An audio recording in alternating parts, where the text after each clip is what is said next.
लख'प Gopinath बरदल trophy बे ट्रफिया बे ट्रफिनि जिनाखि ग्रुप डी नि मैच बे ग्रुप डी नि मैचखौ जोङो नैबे थाइखाजरा फिल्डआव खुंदोंमोन जेरावनाखि टोटेल भारतनिनो मुंदांखा teams north east united FC Shillong Lajong आरो आसाम रेजिमेंटल सेंटर आरो लोगोसे जोंनि जायगानिनो टीम यूनाइटेड चिरां दुवार एफसी मोनब्रै टीमा बाहागो लादोंमोन आरो बे दिनै 25 अक्ट'निफ्राय जागायनानै दिनै 30 अक्ट' दिनै जोबफैबाय। दिनैनि खेलाया जादोंमोन जोंहा नर्थ ईस्ट यूनाइटेड एफसी आरो शिलं लाजंनि गेजेराव।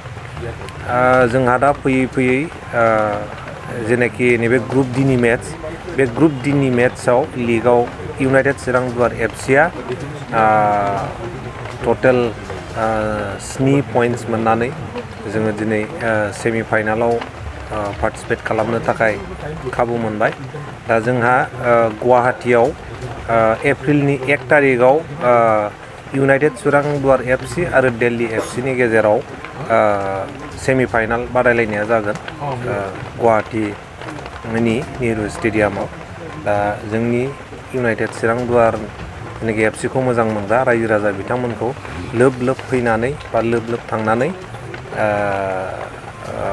हेफाजाब होनो थाखाय गुरै खावलायनाय जाबाय। जोबथा बादायलायनायाव नोंथांमोनखौ एबा जागायजेननायनिफ्राय जोबथासिम गोबां रायजो राजा नोंथांमोनखौ मदद होदों। मा मेसेज होनो आरो मा साबायखर बावनो नोंथांमोना? दिनै जोङो बेखौनो बुंनांगोन जोंनि बे थाइखाजरा ओनसोलनि रुनिखाटा ओनसोलनि चिरां दुवार ओनसोलनि जेनाखि रायजो राजा बिथांमोनहा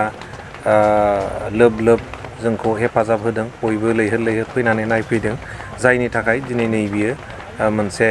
साक्सेसफुल इभेन्ट होननानै जोङो बुंनो हायो। सार नेक्स्ट इयाराव जोङो नेक्स्ट इयाराव जाबावगोन होननानै बुंनो हाया। निस्सय जोङो जेनाखि गुवाहाटी स्पर्ट्स एसोसिएशन जोङो बिथांमोनखौ खावलायबावगोन कि नेक्स्ट इयारावबो जोंनो बेफोरबायदि जेनाखि ट्रफि बेखौ खुंनो थाखाय जोंखौ खाबु होनांगौ होननानै जोङो निस्सय खावलायबावगोन। गोबां दैदेनगिरिफ्रा बे खेलायाव फैनानै बाहागो लानांगौ आरो जायगानि माखासे थासारिखौ नुनानै मोजां मोनलांबाय। फुटबलनि खेथ्र' नङा गुबुन बिथिङाव नोंथांमोना माबायदि लाइमोनफोरखौ इनकारेज होनो थाखाय बेफोरबायदि खामानिखौ मावनो थाखाय थांखि लादों? दिनै जोङो बुंनो थाङोबा जोंखौ जाथि धोरोम बोरोन गासैबो जोंखौ सोखावजोबनानै दोनो। नाथाय जोंहा स्पर्ट्स होननानै बुङोबा जोङो स्पर्ट्सनि मुङाव बयबो यूनाइटेड जायो। दा मोनसे खोथा दं religion divides your caste creed everything divides but sports unites. थारमाने बयखौबो ज' खालामो। दा जोङो बे स्पर्ट्स जेनाखि मोनसे स्पिरिट जोंनि गेजेराव जोङो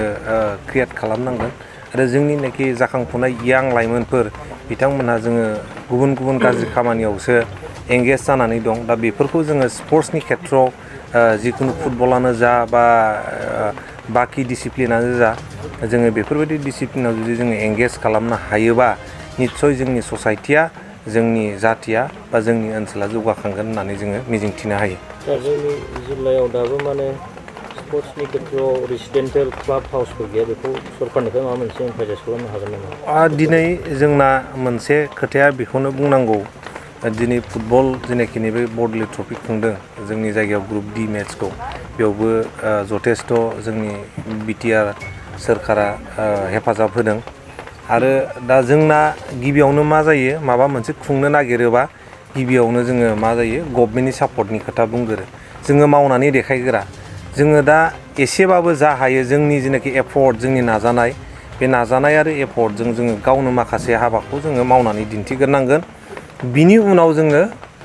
मा खालामनांगोन जोङो गभर्नमेन्टनिफ्राय सापर्ट बिनांगोन। जेब्ला जोंनि मावनायखौ नुगोन अब्ला गभर्नमेन्टआबो नोङो पाब्लिक सेक्टर आन्डारटेकिं नोङो कम्पानिसफोर बिथांमोनहाबो नोंखौ हेफाजाब होनो थाखाय आवगायबोगोन। आरो जोंनि थांखिया बेनो दिनै चिरां बायदि गोदोसोनाय जायगानिफ्राय आंनि थांखिया बा जोंनि थांखिया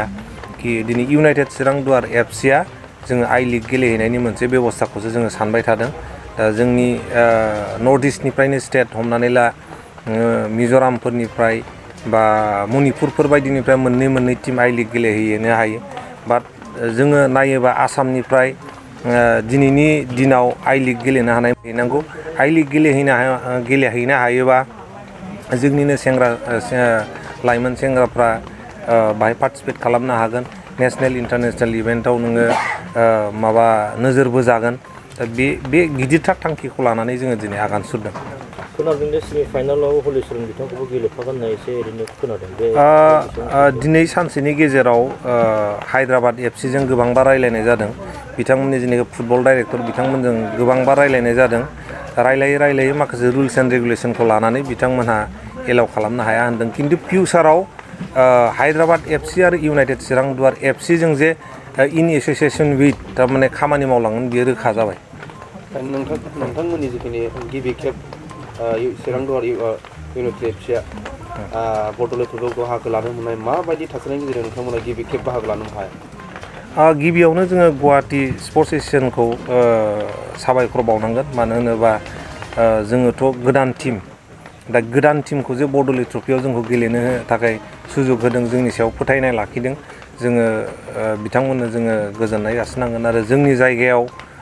जे फैनानै बे गोदोसोनाय जायगायाव फैनानै जे बरदल ट्रफिखौ दिनै खुंफैदों बिनि थाखाय गुवाहाटि जेनाखि स्पर्ट्स एस'सियेसन बिथांमोननिसिम जोंनि गोसो गोरबोनिफ्राय रोजा रोजा साबायखर এবাৰ আপোনালোকে জানে যে 68 যিটোখন লোকপ্ৰিয় গোপীনাথ বৰদলৈ ফুটবল টুৰ্ণামেণ্টত আমি এটা 4টা ভেন্যুতে পাতিছিলোঁ এবাৰ আৰু যিটো আপুনি কথাটো সুধিছে যে মই ইয়াত ধৰক চিৰাঙত যিটো ভেন্যু আছিল ময়ো আজি 3বাৰমান আহিলোঁ খেল চালোঁ ইয়াৰ যিটো লোকেল ক্লাব ইউনাইটেড চিৰাং দুৱাৰ এফচি খুবেই ভাল খেলিছে কিন্তু আৰু তেওঁলোকে ছেমিফাইনেল পাইছে আৰু আশা ৰাখিছোঁ যে এনেকুৱা সুন্দৰ টিম এটা দি ডেফিনেটলি তেওঁলোকে ফাইনেল পাব আৰু নেক্সট বছৰত ইয়াত খেলখন যে হৈছে ইয়াত প্লেগ্ৰাউণ্ডটো ইয়াত হ'ব বুলি আপুনি আশা কৰেন যদি ধৰক আমি আচলতে সুবুংটি ফাউণ্ডেশ্যনৰ লগতে আমি কথা পাতিছিলোঁ আৰু তেওঁ আছেই আমাৰ অলৰেডি সংগ্ৰাম ব্ৰহ্ম আপোনালোকৰ ইয়াত বস্তু খুব ধুনীয়া ফিল্ড এখন আৰু আমিও গোটেই আমাৰ যিবোৰ গুৱাহাটী ক্ৰীড়া সন্থাৰ পৰা আহিছে চবেই আমি ইয়াত আলোচনা কৰি পেলাই ইয়াত খেলখন পাতিছিলোঁ আপোনালোকৰ পৰিৱেশ বা ইয়াত যিটো ফুটফল পৰিছে মানুহবিলাকৰ খুব ভাল লাগিল আৰু যদি তেওঁলোকে ইচ্ছা কৰে হয়তো আমি অহা বছৰ আকৌ এবাৰ এটা ভেন্যু হিচাপে আমি ইয়াত দিব পাৰিম ৰেংকিং হিচাপে কোন ক্লাবটো টপ 1 লিষ্টত আছে আজিলৈকে এতিয়া ক'বলৈ গ'লে আমাৰ 4টা ভেন্যুত 4টা গ্ৰুপৰ খেল হৈছিল এতিয়া আমি 2টা গ্ৰুপৰহে আমি ৰিজাল্টটো পাইছোঁ 3টা গ্ৰুপৰ ৰিজাল্টটো পাইছোঁ এতিয়া ক'বলৈ গ'লে আমাৰ গ্ৰুপ এৰ পৰা ছেমিফাইনেলত প্ৰৱেশ কৰিছে ইণ্ডিয়া ক্লাব আৰু গ্ৰুপ বিত এতিয়ালৈ আমাৰ আপোনালোকে গম পাইছে আজি তাহাঁতৰ লাষ্ট খেলখন আছিল CSF ভাৰ্চেছ নাগালেণ্ড যে 2টা টিমৰে আপোনাৰ ড্ৰ হ'ল ইভেন যদি আমি চাওঁ গ'ল এভাৰেজ তাতো আপোনাৰ ছেইম হ'ল আৰু ইয়াৰ ভিতৰত ৰিজাল্টটো আমি গম পাম অহাকালি ৰাতিপুৱা 10টা বজাত 2টা টিমৰ মেনেজাৰক মাতি পেলাই আমি এটা লটাৰী কৰিম আৰু লটাৰী কৰাৰ পিছত যিটো টিমে লটাৰী পায় সেইটো টিমে ছেমিফাইনেল যাব আৰু থাৰ্ড গ্ৰুপটোৰ পৰা আমাৰ আহিছে দিল্লী এফচি আৰু ফ'ৰ্থ গ্ৰুপ যিটো ইয়াতে হৈছিল এইটোৰ পৰাতো আপোনালোকে গমেই পায় যে ইউনাইটেড চিৰাং দুৱাৰ এফচি আহিছে ছেমিফাইনেললৈ ফাইনেল খেলখন গুৱাহাটীৰ কাৰণে এৰি দি কিনে বেলেগ ঠাইত লগোৱা সেইটো সম্ভৱ হয় নে নহয়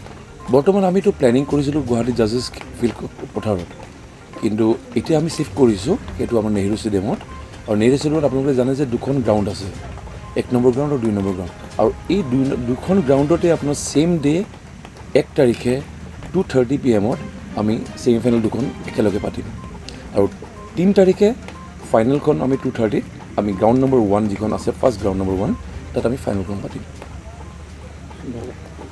गोग्गादा जाग्रा सुबुंफोरनिसिम मोनसे गोजोनथाव खौरां उदालगुरि जिल्लानि सिङाव थानाय मावरिया गामियाव मनाटिसा गावसुंथा हानजानि सोद्रोमा हांमा ब्रह्म बिथाङा आसाम स्टेट रुरेल लाइवलीहुड मिशननि गेजेरजों खानस्रि हासार आरो गोबोर हासारजों दिहुनजानाय अर्गेनिक मैगं थाइगंनि गला बेखेवनाय जाबाय गोग्गो मैगं थाइगं जाग्रा गोसो गुदुं बायग्रा सुबुंफोरा गाहायाव होनाय जानबुं नम्बराव जगाजग खालामनो हागोन जानबुं नम्बरा जाबाय 8011748256 जानबुं नं 8011748256